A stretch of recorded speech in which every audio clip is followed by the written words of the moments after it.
Hi, I am Mike. Welcome to the first video of the Python tutorial.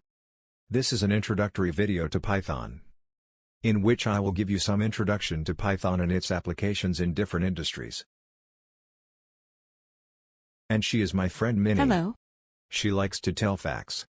So she is going to tell you some facts about Python in the tutorial. Python is a high-level programming language, with applications in numerous areas, including web programming, scripting, scientific computing, and artificial intelligence.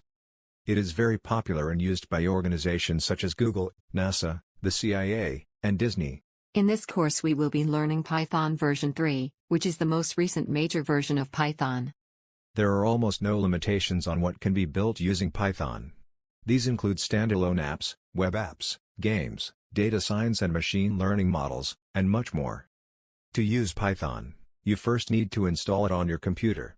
According to the creator Guido van Rossum, the name of Python was derived from the British comedy series Monty Python's Flying Circus.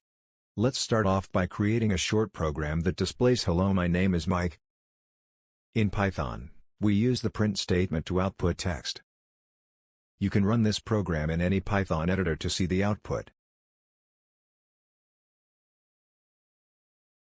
The print statement needs to be followed by parentheses, which enclose the output we want to generate. The print statement can also be used to output multiple lines of text. Each print statement outputs text from a new line. Python code often contains references to the comedy group Monty Python. This is why the words spam and eggs are often used as placeholder variables in Python, where foo and bar would be used in other programming languages. You know the theory, now it's time for action. In next video we will learn mathematical operations in Python. Subscribe our channel to get notified when we post the next video.